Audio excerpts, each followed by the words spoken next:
So yeah, this Trump guy, you know, yeah, if this Trump guy fixes it, which he's intent on doing that, not everybody understands that. That this guy, I can remember from 30 years ago, this guy Trump is the most publicly maligned president I've ever witnessed.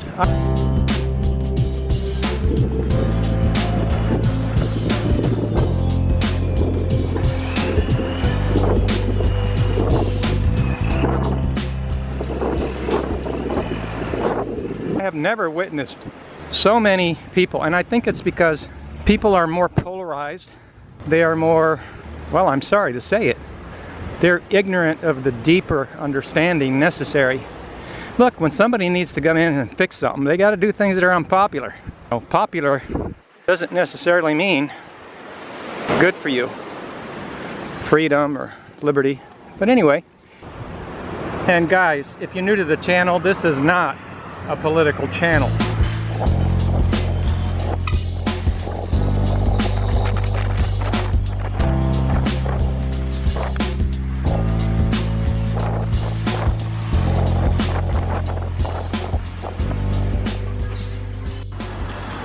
You know, why the umbrella when it's not raining? Compliments of the parasite-induced panic that caused us to run into the arms of the opposite side of what we normally tend to do. We're naturalists, and out of panic we did the antibiotics. So yeah, there's long standing consequences to that stuff that, yeah, somebody said, hate to break it to you, you're living worse than in the States. Well, of course that's relative, but there might be some truth to that. However, I just want to remind you that the ancient the pilgrims, the ones that left the old world and started your new country there, North America, guess what? They were uncomfortable too.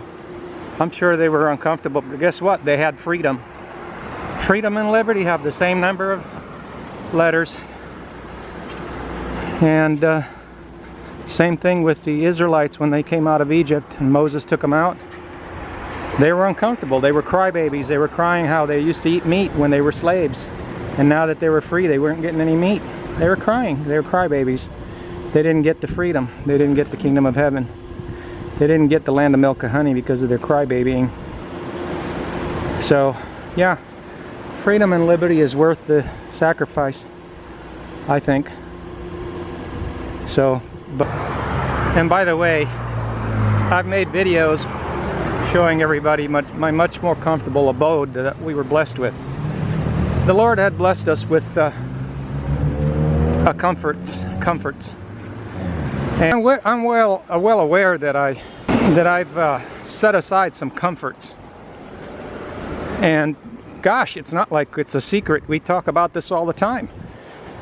We've made many videos where we talk about what it's really like to retire abroad. Unless you're a millionaire and are willing to pay more than in the US, or the same amount. As in the US, to me it's paying more. The same amount, huh? To me it's paying more because the dollar value, if you pay $10 over here and on Part A, and then you pay $10 on Part B, but Part B is not, you're not getting what you had at Part A, you're getting less, then you're paying more. So the dollar amount is value only half the, you know, the equation here. The thing to look at is not the dollar, which is a lot of people look at when they're still in the US and they're looking at dollars and figures. And I like to expound on this stuff because a lot of times I say things and maybe people don't understand what I'm saying. Just to be more clear, you know, I call this Florida prices here. Yeah, sure, it's Florida prices without Florida. You understand? So, ¿entiende?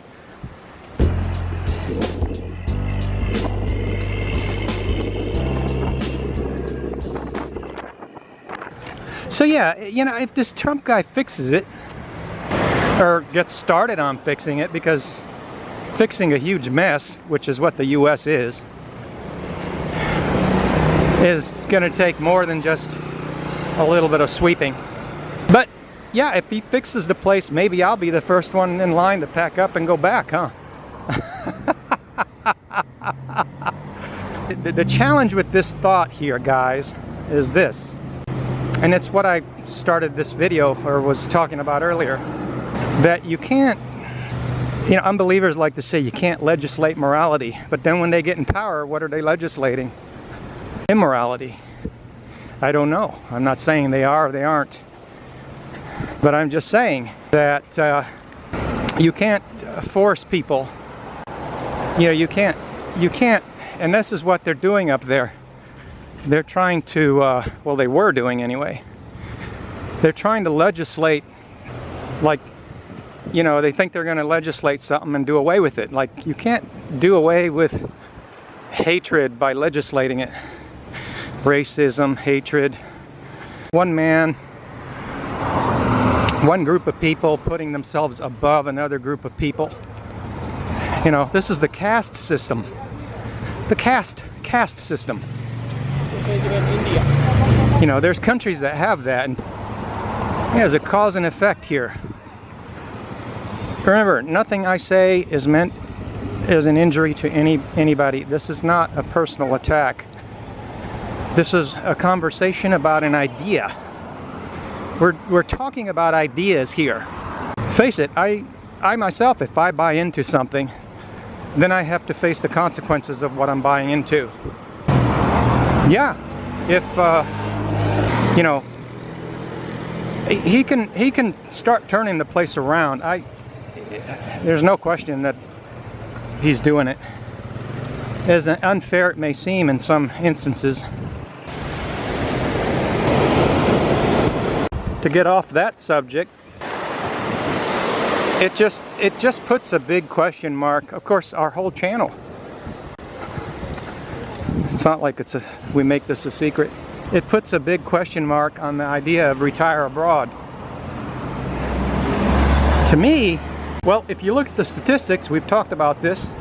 Nobody, and I use the word nobody loosely, because if 98% of the people don't retire abroad, then you can say nobody retires abroad, even if 1 or 2 people, or 1 or 2% retire abroad. Because what does retire abroad mean?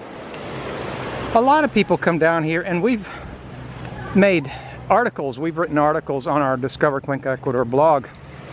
We're just trying to tell people. They come down here, they waste their money bringing their container, then they pay again to ship it back. You know, the average term of stay is 2 or 3 years. It's well documented. So who's really retiring abroad? What they're really doing is they're living abroad for a while. Very few really, quote unquote, retire abroad. If you exclude those that do travel abroad, visit abroad, even though they become residents for maybe a handful of years and then pass away, if you exclude those, because you really can't include them, because they very well, if they could, they would have, you know, moved back. So the whole idea is just, to me, it's just a farce. It's one of those. I'm not saying don't travel abroad, and I'm not saying don't retire abroad. I'm just saying the publications that put out this idea have a very dismal track record as far as fulfillment of this ideal. You know, when 90% or more of the people don't really retire abroad, they just do what they do. I think the intention is to retire abroad, but when they come here and stuff. Well, I think the seed of the intention is planted. Yeah. I think it's planted by these Pied Pipers that publish this daydream. So yeah, are we gonna pack up and go back after he gets done fixing it? You weren't listening. Is he gonna fix the lack of freedom? He's doing it. Is he? Yeah, slowly but surely. Well, you know, I like to see it. To me, I'm doubting Thomas when it comes to that. I'll believe it when I see it.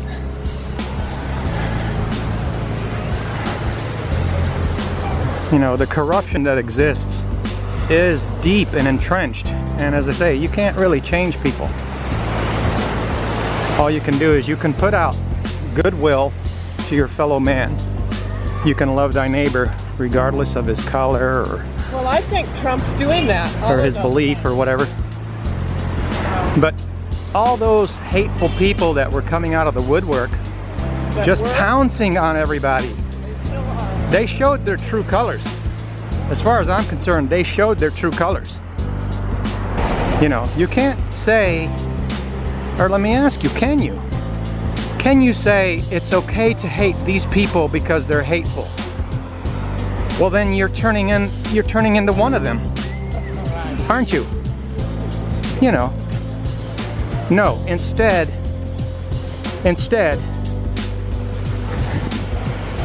a higher, more elevated thought would be to put out goodwill regardless of what your neighbor's doing.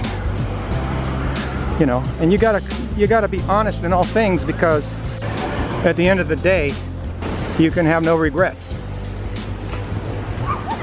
when you live an honest life where you don't do anything to hurt anyone. And I'm not talking about roundabout things like, oh, you said this, that's hurtful. No, that's not what I'm talking about. No, when you live in an environment of liberty, freedom will prevail. And I do believe that. When people are free to speak and tell the truth. Oh, speaking of which, you guys, you know all those made up garbage articles CNN was publishing. You know, they've got a sister company called BBC. I just saw one the other day. BBC. You folks in England are not off the hook. You've got your own BBC over there that's putting out garbage. Filth, garbage. And well, this just reminds me of that story of the two houses. They're both beautiful, but they both look great on the outside and inside. But the thing is that one of them's built on a foundation of rock. These houses are both beautiful. You're welcome to take up residence in any one of them, but you got to understand, one of them's built on sand. So what's going to happen when the storms come, guys? That's right. So a system built on hate and hatefulness, not too solid, not too rocky. You know, what you put out in life comes back to you. All these people that are putting out hate in the form of supremacy too. It's not just overt hatefulness, but it's supremacy. Law systems that allow a group of people to be above another group of people. That's supremacy. That's hate. You look at throughout history the genocides,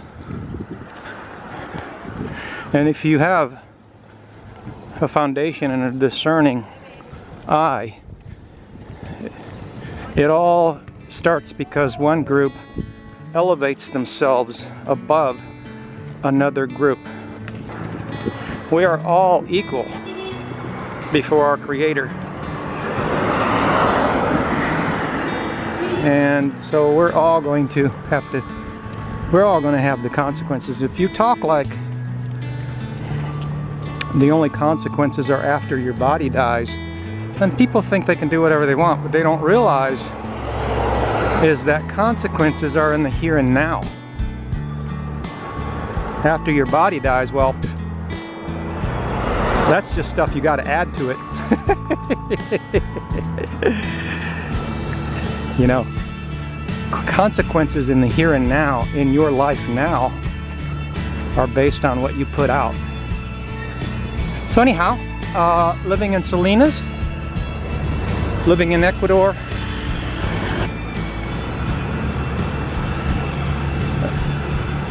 let's cut it there.